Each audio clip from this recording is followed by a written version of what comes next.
ইনশাআল্লাহ পাক না আল্লাহ পাক রব্বুল আলামিনের হাতে তো অভাব নাই, তো দেবেন তো অসুবিধা কি? আর যদি একরামের সাথে আগায় আসেন, একরামের বদৌলতে হুজুর আলাইহিস সালাম বলেন ন্যূনতম ছোট থেকে ছোট একটা একরাম করলে আল্লাহ তাআলা তাকে 10 বছর ইতিকাফের সওয়াব দান করেন। সুবহানাল্লাহ। রমজানে 10টা দিন ইতিকাফ করতে লোক খুঁজে পাওয়া যায় না। কিসের কিনে ইতিকাফে বসানো যায়? কামলা কিনে, ঠিক না? ইতিকাফে বসেন 5000 টাকা দেবেন, তাহলে মহল্লার গোষ্ঠী শুধু সবাই গুনাহগার হয়ে যাবে। মাত্র 10 দিন, অনলি 10 দিন দায়ী পেয়ে না পাইয়ে ইতিকাফে ওই বুড়ো বাকড়াই আথাল পুড়িয়ে প্যারালাইসিসের রোগী এই কয়টা ঠেলে ঠুলে আতা সাং করে মসজিদে শোয়াই দিয়ে এসে ইতিকাফের নাম হলে ইতিকাফে বসা। ইতিকাফে বসে না, যে কয়জনটা দিয়েছে তাকে বসার শক্তি নেই, ইতিকাফে শোয়। এরপরও 10টা দিন বুড়োর বাইরে কোনো কাজ নেই, বাড়িও বারান্দায় শুয়েছিল, তারপরে মসজিদের মধ্যে থাকতে মনেছে না। কই মাসের মতো কান্না আটতে আটতে আটতে আটতে বসতে বসতে দরজার দ্বারা চলে এসে অর্ধেক ভিতরে অর্ধেক বাইরে। ওলামান খেলাধুলা করে তাকে যাবি নিয়ে শুনিয়ে যা, তোর দাদিরে করে দুটো বেরিয়ে দিয়ে যাবে, এতে কবে শুনছি। 10 দিন যদি সহিয়ে চেকআপ করে ওই লোকটা যা পুরস্কার ইতিকাফের বিনিময় আছে তা তো পাবেই, পাশাপাশি সবে কদর পাবে। নির্ঘাত যে লোক ইতিকাফ করে সে সবে কদরের থেকে মিস হয় না। সবে কদর পাইলে বাম্পার ইনকাম। খায়রুম মিন ইবাদ খায়রুম মিন আলফি শাহর। 1000 মাস ইবাদতের চাইতেও বেশি নেকি। সুবহানাল্লাহ। 1000 মাস মানে 84 বছর 4 মাস। 84 বছর 4 মাস অবিরাম সিয়ামুহা ওয়া কিয়ামুহা, লাগাতার রোজা আর নামাজ আদায় করলে যত নেকি এই সবে কদরে এক রাতে তার চেয়ে বেশি নেকি। সুবহানাল্লাহ। আর যে ইতিকাফ করে সে অবশ্যই সবে কদর পাইছে, চুলচেরা পরিমাণ সন্দেহ নেই। আমরা যারা বাইরে ছিলাম আমরা সবে কদর পাইতে পারি না পাইতে পারি, ইতিকাফ আমরা বলছি এত বড় প্রতিদান, তারপরও নীতি কেউ রাজি না। 10 দিন, মাত্র 10 দিন। আর 10 বছরে ইতিকাফ করলে যাই নাকি একটু ইকরামের কারণে আসে। মুসলমান তো হতে হবে আল কাইয়িসু মান দানা নাফসাহু ওয়া আমিলা লিমা বাদাল মাউত। চালাককে সমাজে যে যত বড় সিটার সে যত বড় চালাক। আমাদের সমাজে তাই না? সিটার বাটপার চালাক আমাদের চেয়ারম্যান 10 টন মাল মারি দিয়ে সেই কিলোমিটার হয়ে ঘোলাগুলা দেখি বড় কাটাইছিল চালাক না, ওটা চালাক। এই চালাক না মারিংম্যান, মারিংম্যান না, এই মারিংম্যান সিটারে আমরা চালাক। চালাক আমাদের নানটু 10টা টাকা নিয়ে বাড়িতে বাড়িছে দিয়ে ফরিদপুরিতে চলে গেছে মাগুরা, মাগুরাতে যশোর, যশোর থেকে খুলনা, খুলনা থেকে পিরোজপুর, পিরোজপুর থেকে বরিশাল, বরিশালের থেকে ভোলা, ভোলার থেকে ওই যে নোয়াখালী, নোয়াখালীতে চট্টগ্রাম, কক্সবাজার, টেকনাফ, এসব ঘুরে ঘুরে রাঙ্গামাটি, লালমাটি সব ঘুরে সিলেট ঘুরে ওই দিয়ে রংপুর, খাগড়াছড়ি দিয়ে খাগড়াছড়ি থেকে রংপুর, পীরগঞ্জ, বীরগঞ্জ, ঠাকুরগাঁও, পঞ্চগড় ঘুরে ফিরে আবার বাড়ি চলেছি। 1 টাকা খরচ হয়নি, 10 টাকা নিয়ে ফেলেছে। কোনো জায়গা ভাড়া দিইনি, কি চালাক। লাস্টের আসার সময় 100 টাকা কামাই করে নিয়েছে আলাদা। সেটা কি বলে করছে, হোটেলে যে খাইছে, খাওয়ার পরে হোটেলের দ্বারা হোটেলার এশিয়ারের দ্বারা বসে গল্প সল্প তৈরি। কিছুক্ষণ পরে বলছে ভাই টাকা দেন না, খানিক গল্প সল্প করে ভাই টাকা দেন না, টাকা দিলেন না, কি টাকা? 200 টাকা দিলাম, 100 টাকা খাইছে আর 100 টাকা ফেরত দেবেন না। এশিয়ার হাক্কা মক্কা পেতে নিয়ে যান। আসার সময় যায় যে এশিয়ারের সাথে দিল না, সাথে এবার ধরে কও এটাও তোমাকে কও, তাতে লজ্জাতে ক্ষতি হচ্ছে না, সেটা আমি শিখেছি। এদের আমরা চালাক কই, চালাক কই না ইন্টারন্যাশনাল। আবার চালাককে আল কাইয়িসু মান দানা নাফসাহু ওয়া আমিলা লিমা বাদাল মাউত ওয়াল আজিজু মান আতবা নাফসাহু হাওয়াহা ওয়া তামান্না আলাল্লাহ। বিশ্ব নবী যাকে চালাক বলেন সেইটাই অরিজিনাল চালাক, ঠিক না? দুনিয়ার সবাই চালাক বলে, নবী তাকে বোকা বলে। অবশ্যই ওই লোকটা চালাক না, ওই লোকটা অবশ্যই বোকা। নবী পাক বলেন আল কাইয়িস চালাক। হে আমার যুবক বন্ধুরা শোনো, মুরব্বী বাপ ও ভাইয়েরা লক্ষ্য করি, আল কাইয়িসু মান দানা নাফসাহু, চালাক আর জ্ঞানী, হুঁশিয়ার আর বুদ্ধিমান। চালাক আর জ্ঞানী, হুঁশিয়ার আর বুদ্ধিমান ওই ব্যক্তি মান দানা নাফসাহু, যে নিজেকে নিজে দিনদার বানায়। আমাকে দিনদার বানানোর দায়িত্ব আমার। আমি যেমন আমাকে দুর্গা পূজায় নিতে পারি, আমি আমাকে ওয়াজ মাহফিলে আনতে পারি, আমি আমাকে উড়াকান্দি ঠাকুর বাড়ি নিতে পারি, আমি আমাকে ইচ্ছা করলে বিশ্ব ইজতেমায় নিতে পারি, কথা বলেন। আমি আমাকে স্কুল কলেজে নিতে পারি, আমি আমাকে মাদ্রাসায় নিতে পারি, আমি দুনিয়ার আশেপাশে শিক্ষা সফরের নামে কক্সবাজার, কুয়াকাটা বিভিন্ন পার্কে পার্কে যেমন ঘুরতে পারি। আমি একটা সংগঠন তৈরি করে যুবকদের একটা দল বানাইয়া আমি তবলিগে এক চিল্লা তিন চিল্লা দিতে পারি। আমার ওদিকে যাওয়ার যেমন স্বাধীনতা আছে, ক্ষমতা আছে, এদিকে আসার স্বাধীনতা ক্ষমতা আমার আছে কি আছে না?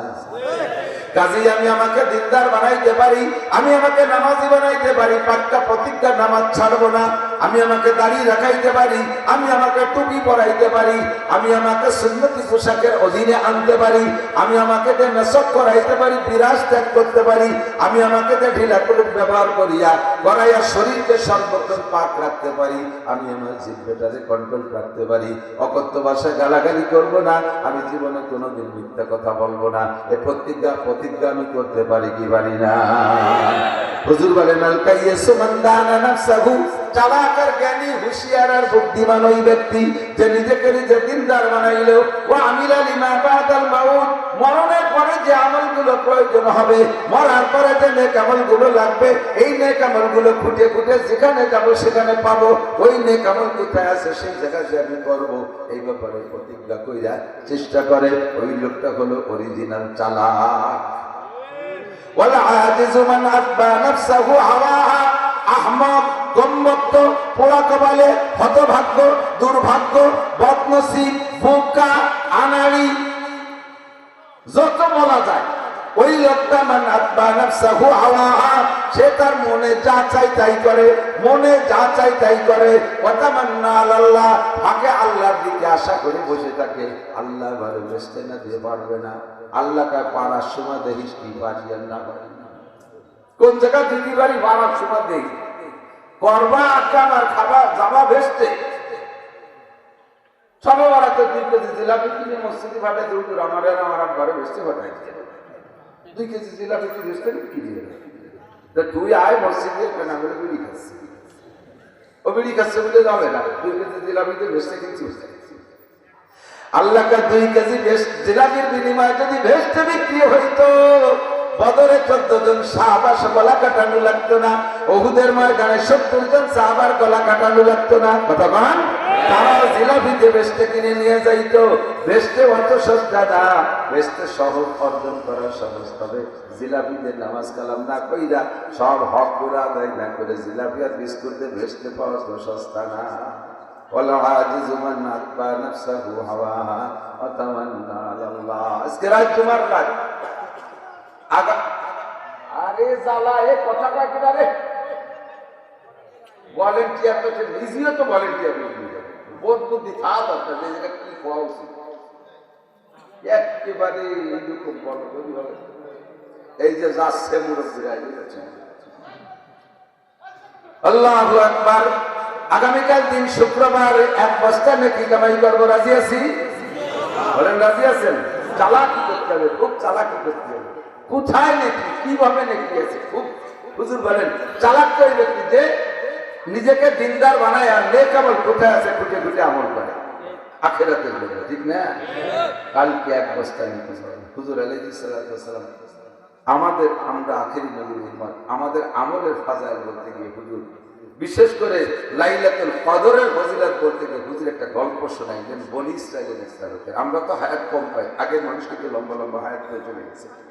100, 200, 300 বছর, 500 বছর, 1000 বছর, 2000, 2500, 3000, 3500 বছর হায়াত পাওয়া মানুষের কিসসা আমি জানি। হযরত আদম আলাইহিস সালামের মেয়ের নাম সফুরা, সফুরার একটা ছেলের নাম হুদ, হায়াত পাইছে 3333 বছর। আমাদের নবী থেকে এই পর্যন্ত হলো 1440 বছর, হিজরতের পরে 1440 বছর। আর একজনে হায়াত পাইছে ৩৩৩৩ বছর। ও মানুষটা কতটুক জানেন? ও লম্বা ছিল ৩৬০০ গজ, ৩.৫ কিলোমিটার। এই গ্রামের মাথা গেল, ও যদি এই গ্রামে আসতো ৩.৫ কিলোমিটার, যে লোকটা লম্বা ও লোকটা ১ কিলোমিটার চওড়া হয়। আমরা ৩.৫ হাত লম্বা, ১ হাত চওড়া, তাহলে ৩.৫ কিলোমিটার লম্বা হলে ১ কিলোমিটার চওড়া। ওই এই গ্রামে আসলে সারা গ্রামে কেউ ছুটি দিয়ে জায়গা হতে নাকি কত জানি গ্রাম কট্টগ্রামে যাবে ২ গ্রাম লাগতো না ছুটি দিতি। ২ গ্রামে ২ পা মাথা ছেড়ে যেত আর ১ গ্রামে, পুরো ইউনিয়ন লেগে যায় খাতো। তাহলে কি বড় কত বড় জোর। ও যদি এত তো পায়খানা করে দিত, আমরা এত কত তলে করে বুঝে যেতাম, ঠিক না? আল্লাহ লম্বা হায়াত তারা পাইছে। আর এক দামলার কথা শুনছেন, জানি যায় সাদ্দাত ভেস্তে বানাইছিল, ওর উপর দিয়ে কয়েক নবী চলে গেছে। শেষ নবী যার আমলে ওর শেষ হয়েছে, ওর আমলের শেষ নবী হযরত হুদ আলাইহিস সালাম। ১৭০০ বছর পর্যন্ত রাষ্ট্রপ্রধান ছিল, প্রেসিডেন্ট ছিল সাদ্দাত, রাজা ছিল ১৭০০ বছর। ওর আগে ওর বড় ভাইয়ের নাম সাদিদ, সে রাষ্ট্রপ্রধান ছিল ৭০০ বছর। আমরা ৭০০ বছরে কমপক্ষে ১৪ পুরুষ শেষ হয়ে যায় না?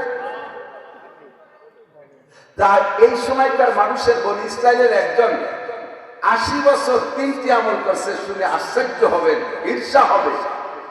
হুজুর বলতেছেন, বনি ইসরায়েলের একটা লোক লাগাতার ৮০ বছর একটা দিনও কাজা হয় নাই।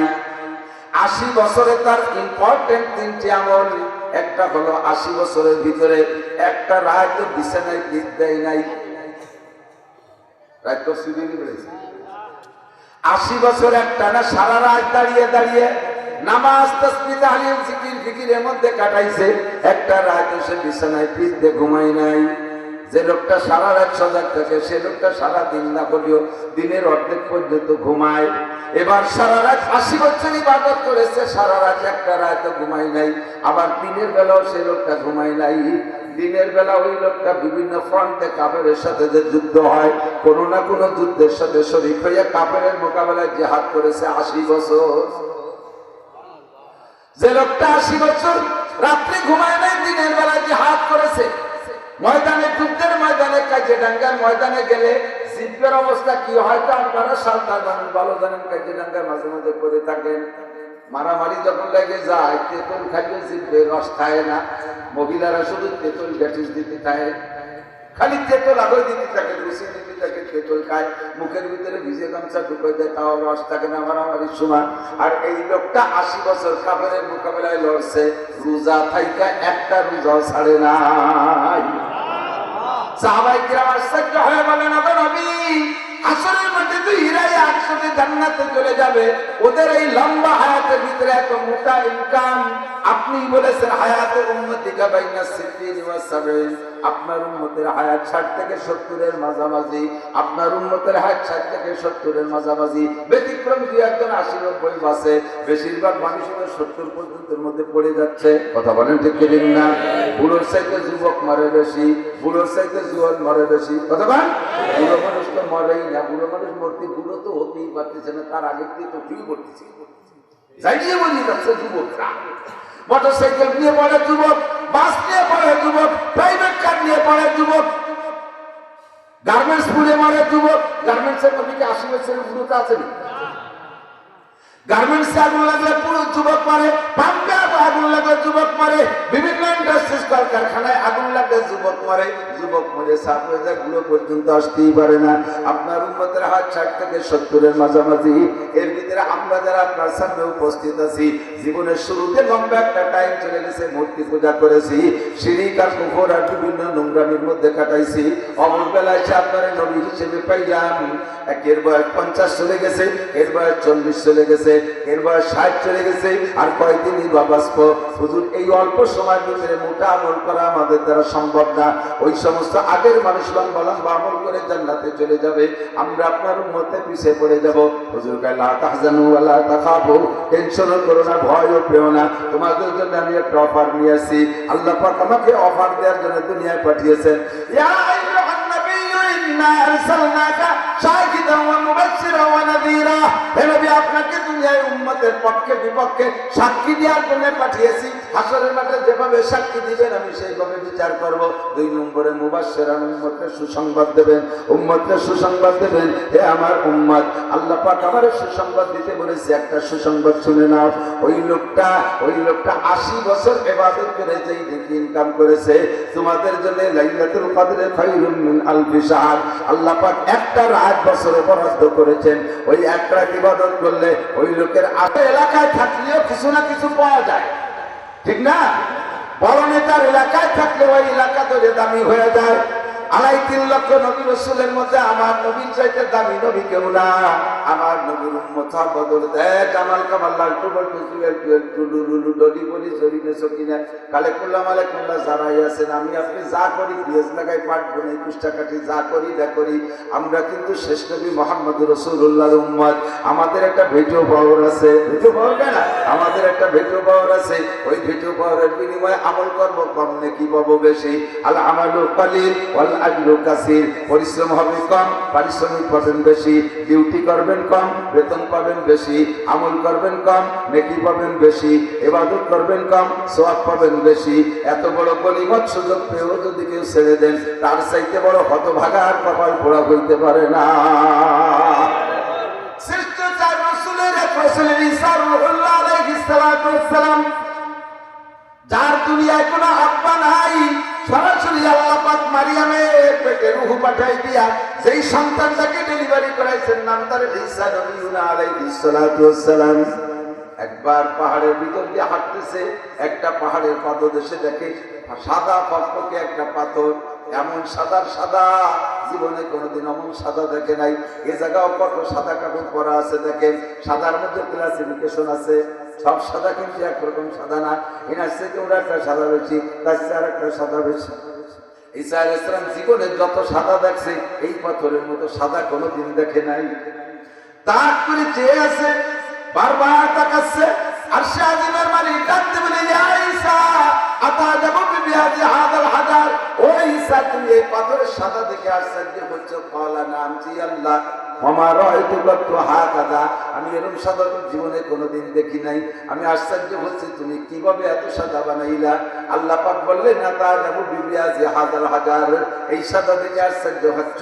আতারা আজাবা মিনহু, এর চেয়ে যদি আশ্চর্য কিছু দেখানোর মতো আমার কাছে থাকে, তাকে তুমি দেখবা। আল্লাহ আল্লাহ আরা, অবশ্যই দেখবো। এর চেয়ে আশ্চর্য কি হতে পারে? আল্লাহ কয়, এর চেয়ে আশ্চর্য ওই পাথরের মধ্যে লুকায়িত আছে। তা দেখবো কি করে?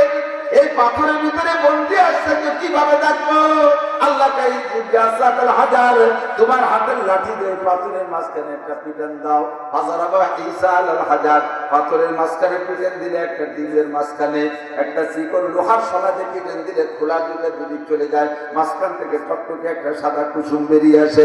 যখন পাথরে বাড়ি মারছে, ডিমের খোসার মতো 2 অংশ 2 দিক সরে চলে গেছে। পাখারাজা সাপ বল ইতিমধ্যে দেখে পাথরের মধ্যে বন্দি ছিল একটা জোয়ান, একটা যুবক, বুড়ো না একটা যুবক। ওই যুবকটা পাথরের মধ্যে ছিল, সে বেরিয়ে আসছে। বলি না সুবহানাল্লাহ।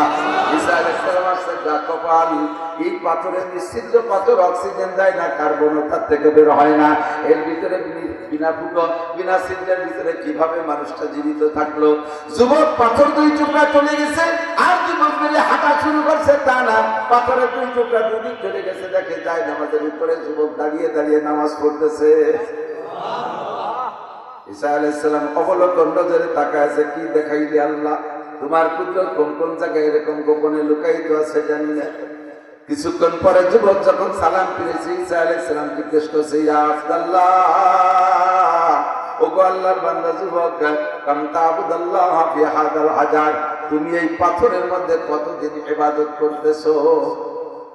কতদিন তুমি এটা? যুবক জবাব দেয়, তাকরিবান 400 আম।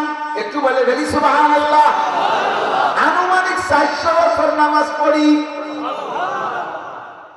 কয়শো? 400 বছর আমি পাথরের মধ্যে বন্দি অবস্থায় নামাজ পড়ি। ঈসা আলাইহিস সালাম আরো আশ্চর্য হয়ে গেলেন, সুবহানাল্লাহ। 400 বছর নামাজ পড়ে, কতকাল ধরে নামাজ পড়ে, কি সুন্দর নামাজ। আরে ভাই, আমার নামাজের মধ্যে আমি নামাজ পড়ি, তা কবুল না হইলে না হইতে পারে নানান কারণে। 1 নম্বরে আমার কিরাত ভালো না, 2 নম্বরে নামাজের ফরজ ওয়াজিব সুন্নাত জানি না, কোনটা কোন বাসতে মাইল হয়ে যাচ্ছে টেরও পাই না, কথা বল। 3 নম্বরে আমার নামাজের যদি সুন্দর নামাজও পড়ি, ওর মধ্যে রিয়া এসে যায়। কোন ইমাম সাহেবের যদি কিরাত বড় সুন্দর হয়, সুর দিয়ে টান দিয়ে কণ্ঠ দিয়ে পড়ে, মনে মনে উম্মতের কাছে প্রশংসার লোভ করে, মানুষের কাছে প্রশংসার লোভ যদি করে ইবাদতের মাধ্যমে, একে বলে শিরিক বিল ইবাদত। আল্লাহ কয় ওয়ালা ইউশরিক বিইবাদাতি রাব্বিহি আহাদা, তোমার রবের ইবাদত করতে যে কারো কাউকে শরীক করবা না। মানুষকে শরীক করার অর্থ হলো ইবাদত করে মানুষের কাছে প্রশংসা পাইতে যাওয়া। 10,000 টাকা দিচ্ছে, জোরে কর মারহাবা, এই মারহাবা না কইলে টাকা দিতে চায় না। এবার যদি মারহাবা না পায়, হুজুরে কয়ে যা আগামীবার যাইয়ে দেহ জন্মের দিয়ে দিবানি, তাহলে উনি টাকা দিয়েছে কি সওয়াবের জন্য না মারহাবার জন্য? এই টাকায় 1 পয়সারও নেকি হবে না। মসজিদ একটা বানাইয়া তার গায়ে প্লেট লিখে দিয়েছে অমকের ভিটা অমক। কেন? যুগের পর যুগ মসজিদ থাকবে, মানুষের থাকবে। এত সালে অমকের ভিটা অমক মসজিদ দিয়ে গেছে, ওই মসজিদে নামাজ পড়ে আর ভিতরে ভেসতে যাবে, তুমি মসজিদে একটা নেকিও পাবা না। একেবারে